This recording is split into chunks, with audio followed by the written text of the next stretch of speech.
Everyone, my name is Lauren Mendelsohn with the host of Our Strength Within, where I am building a community for people who are struggling with an invisible illness like myself.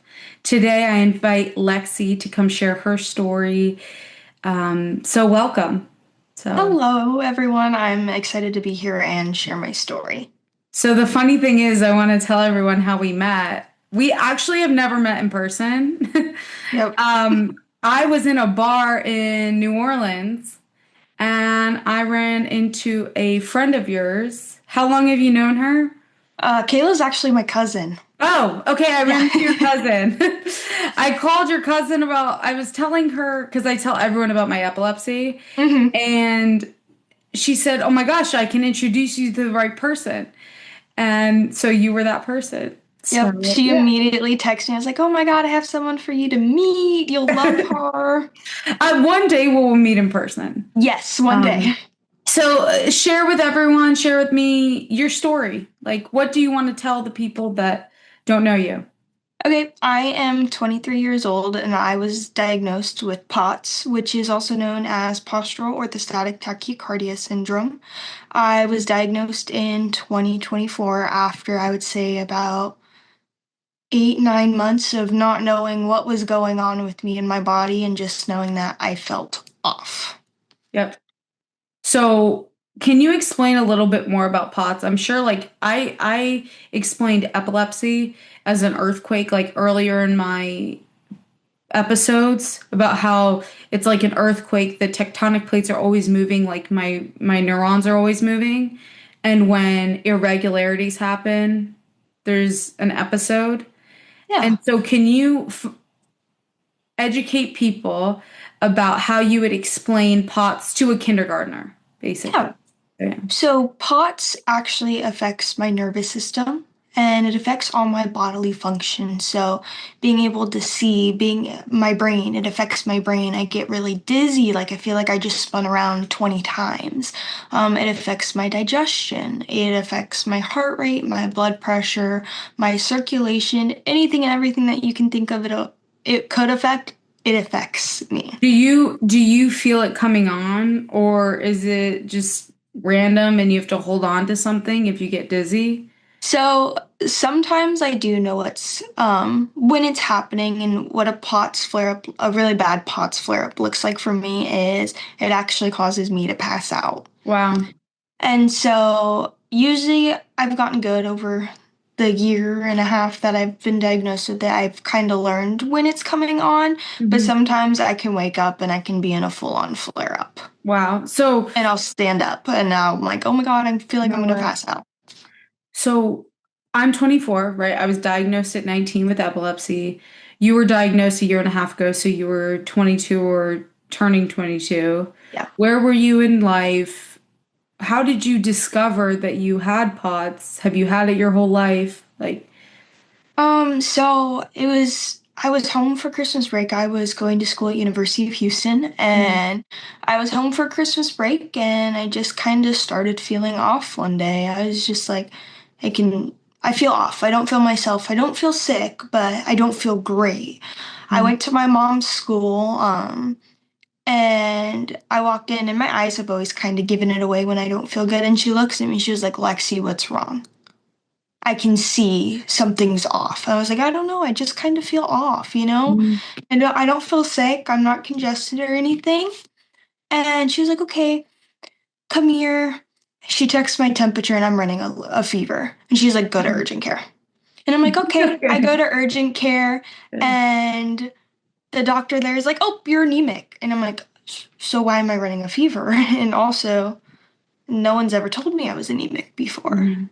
So I'm like, okay, whatever. I leave urgent care. I'm like, that doctor was a quack. Mhm. So I call Kaiser and I'm like, I saw one of your urgent care doctors today. I would like to see someone else. Mhm. They got me into an internal medicine doctor and I kind of just started explaining my medical history and like, I'm kind of that 1%er. Like they say if it's there's a slight chance of it happening, it happens to me. That's what when And we so initially were introduced to each other, you said like if something happens, it's it'll happen to always me. me. Yeah. Yeah. Yeah. And so I just kind of told her, so she started running every autoimmune panel under the book. Oh, wow. And we just still nothing gave us clear results. So then I go back to my mom's school the next day and I'm like, she didn't find anything. I'm like, I'm still just feeling off. I'm running a fever again. Oh, So wow. I was like, go back to urgent care. They start running blood tests to make sure I don't have a blood infection, a urine sample. They ran everything. Couldn't find out anything. Is there no So, test for POTS? um, technically there is a test. It's called a tilt table test. Okay. But one, a lot of facilities don't have access to a tilt table, and two, it's not necessarily the most accurate thing. Okay. Because for me, like one of the tests I did was I had to lay down for 10 minutes and then I had to stand up and stay standing for 10 minutes. And at the 10-minute mark, if my heart rate was above, I think it's 30 beats per minute, then that's technically a diagnosis of POTS. That's so interesting because I would think, like, I've had vertigo before, and I'm not comparing the two, but they would make me lay down and get up, and if I fell, they would know that my equilibrium or something was off. So that's Yeah, interesting. so they would check my blood pressure and kind of just my all my vitals, essentially my Yeah. blood pressure, my heart rate, see if there's a change, how much of a change there is, how is it after that 10-minute mark. And the nurse who did the test for me, she was like, okay, you're good. My doctor reviewed the test, and I was under by like 2 minutes for the sit to stand test. Oh, I was wow. under the beats per minute by 2 minutes for them to be like, yep, definite diagnosis for POTS. And so I went back to my primary doctor, and she's like, I think you have POTS. I know the test said this, but your symptoms are saying elsewhere. We've done so many other tests, we've looked at so many other things. This is the only viable option.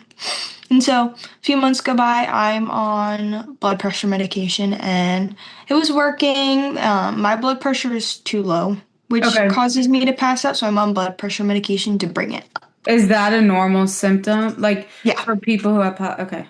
Yeah. It's either high blood pressure or low blood pressure. And for me, I get the low blood pressure.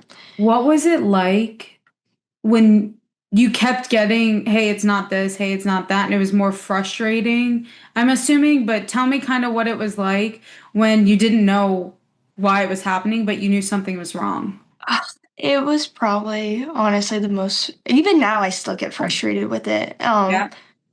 I was so frustrated with it all, and the doctor's telling me, oh, you're anemic. Oh, it's this. Oh, it's this. Oh, do you have anxiety? Oh, it's this. It's your Yeah. hormones. It's your birth control. It's your periods. It's this, and this.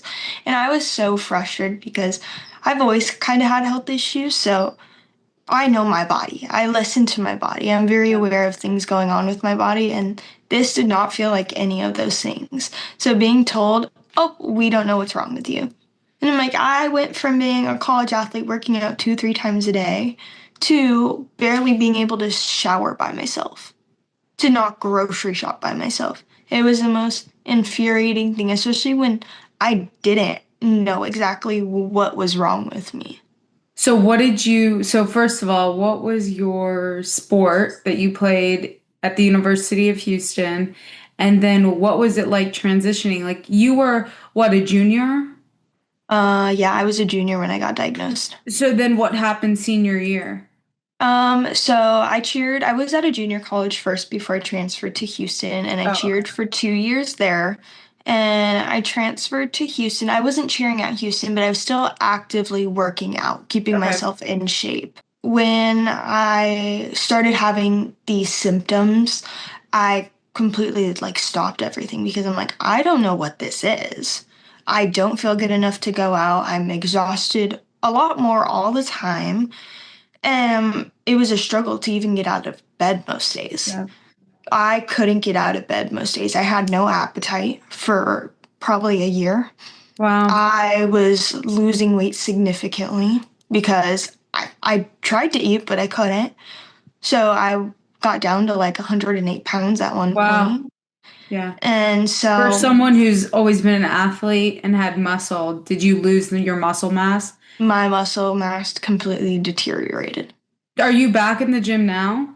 I have not gotten back in yet. I've just recently started playing tennis again, going on That's walks, doing fun. things like that to try to get myself back to that. I am still really nervous about going to the gym by myself just because one, I don't want them to call 911 if I pass out in the gym, and two, Yeah. you just never know. You don't know what people around you are going to do or how they are going to respond to something like that. So what's interesting is when I first started having seizures, I used to be really in shape and I fell off of my routine. So for like so I used to always go to the gym. And then Mhm. with this diagnosis, I think trying to figure everything out for 6 months, then I lost my routine.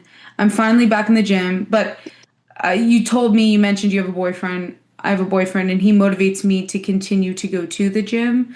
I feel like an accountability partner. So if you do go to the gym, maybe bring your boyfriend Yeah. who, unless he He's avoids been the telling gym, me. Yeah, but if something, God forbid, happened, right, he would know what to do. he's definitely been a motivator and trying to get me to But go, but you, it's still like in the back of my head of, yeah, oh, what if? And I think that's yeah. really what's holding me back. And just like I don't want to put cause myself to flare up and then be in a flare up and be miserable for Does days working to out weeks help after. that?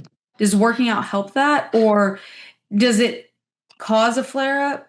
It can cause a Oh, flare up. okay. I wouldn't say every time it causes a flare up, but it can cause a flare up and it does linger for days after. You did mention to me that you go racing. Tell me Yes. a little bit about that because it's just being out of the house. I've just been telling people like even just getting out of bed and being out of the house for people who are diagnosed with something that no one can see is like a win. So tell me a little bit about that. Tell me what makes you happy and what you go to when you are frustrated and stuff like that. So my boyfriend actually races side by side, so off road, and always grown up around it. I've always wanted to race, and then I met my boyfriend right when I got diagnosed with Oh wow. POTS, and so when we both found out we were into racing, it's kind of like perfect, and so I've gone to every single race that I can, and so that's nice. His family is all very aware of my health, and my mom usually goes to the races to watch my boyfriend, so that helps. And Oh my dad's wow. usually there too for his race team, and so that really helps. But it's nice because I actually got to race in the race car with him for the first time in Oh, December, yeah. and everyone was really nervous about me passing out in the car. That Oh was no. a constant question of concern of, oh my God, if is she, like, can she pass out? Is she gonna pass out? So I told my boyfriend, if I pass out in the car, just keep driving, drive faster, finish faster. My mom also told him, like, Dex, if she passes out, don't worry. She always comes to, like, it's not a factor of she's stopping breathing. Like, she'll come back. Just drive faster. Get her to the finish line. Like, that's what Yeah, then matters. we can handle it. But thankfully, That's I funny. didn't pass out. But I normally for like racing before a race, I get IV fluids. I pay for it out of pocket because Uh, insurance won't cover it. And so IV fluids helps my POTS just because for me I need a lot of electrolytes and fluids and I can't always necessarily do that in a day drinking. That's really hard to do. And so I get IV fluids to prep and I just constantly keep electrolytes and salt on me at all times at the races and like the I sit pack. down when I need to and if we have a hotel room, I'll go to the hotel room. Like after the race in December, I took a 6 hour nap. It's exhausting. Yeah, it's really That's exhausting. usually like when people say they sleep, not a nap. I think a Yeah. nap is Oh. like under 3 hours, but that's funny. So I want to bring up something that was special when I read it. I want to post about it after this episode comes out or at the same Yeah. time. Tell us what you shared, what you wrote, where you wrote it, so that it inspires people to share their story as well. Yeah, so I was scrolling on TikTok one day and I actually saw a video about a chronic illness magazine newsletter.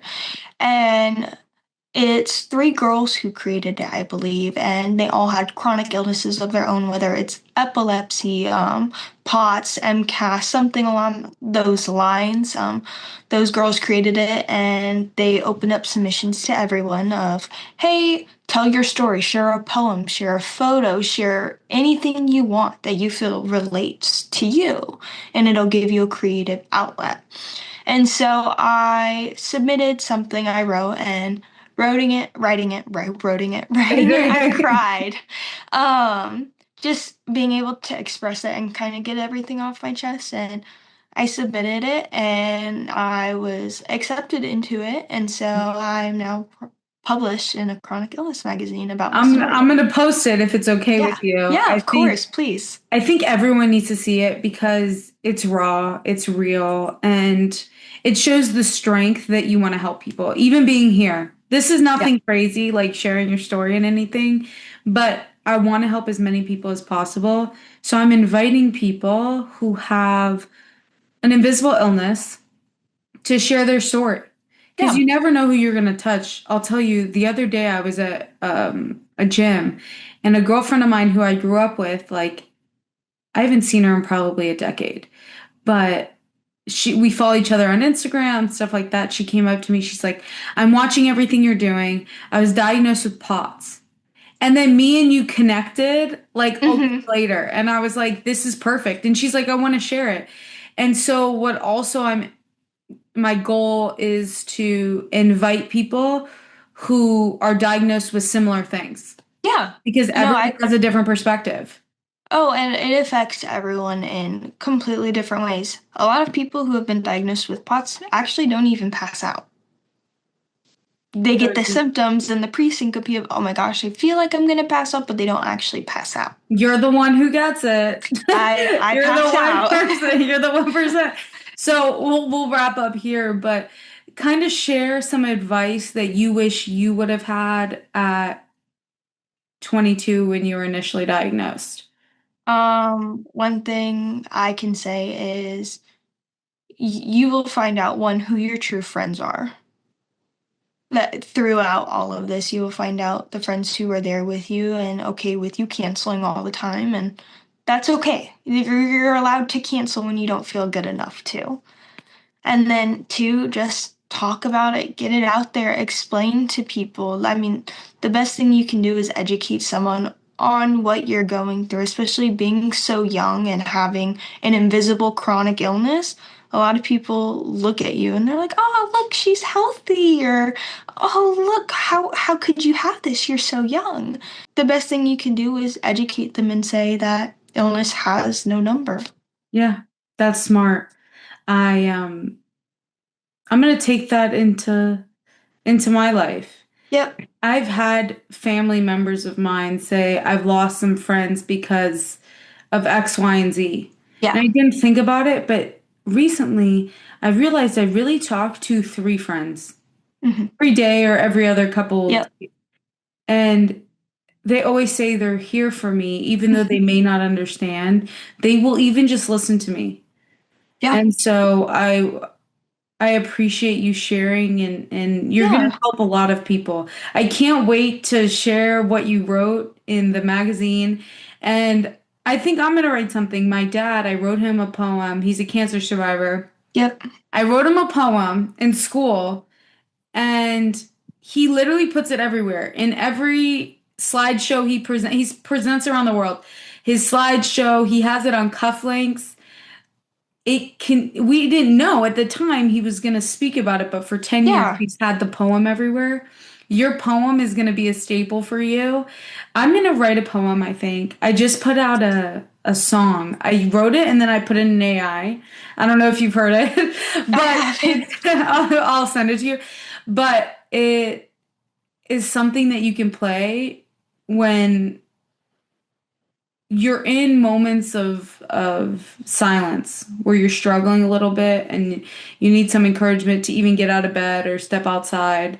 And so that's my little poem right now for people in our community. So, Yeah, I would say definitely submit it to the magazine.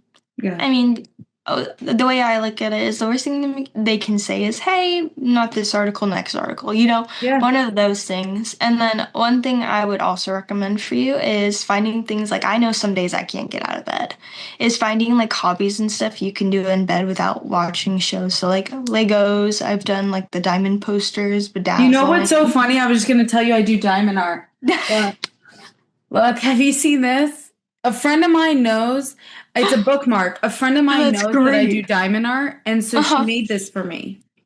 I love that. Isn't that fun? No, that's great. And then I have posters of like the American flag, or like my boyfriend's mom got us a diamond art poster of me and him Oh, together. I love that. So I love it. It's so much fun, but it is small. Like I need to wear my glasses when I do it. Oh yeah. So yeah. Definitely hard. Yeah. Well, you know what's interesting with the friends that do support you? You could have a night where you're in bed and FaceTime them while you do your little hobby. I think that's Yep. really smart. I just thought about it. I didn't, yeah. Yeah, So I started doing my own gel X nails, and one of my best I friends do in gel ed. Houston. Look, we're both Oh, wearing you matching red. Well, colors. I'm coming to your side of the country tomorrow. So I love gel X. I can't do And them, so, but like, one of our nights hanging out together when I just didn't feel good was I would oh, do her nails for her. that's really nice. And I it need a would, I friend mean, like I'd be there you. for 6 hours, but That's fine. You know what it is? It's friends like that will make time and they'll make sure you feel comfortable when oh you're yeah, definitely not comfortable. So, well, I just want to say thank you for all your time and I'm going to share more about you and I want to connect you with the right people and I just appreciate you taking the time. of course. Thank you so much for having me and letting me share my story. Thank you, Lexi. Of course, thank you.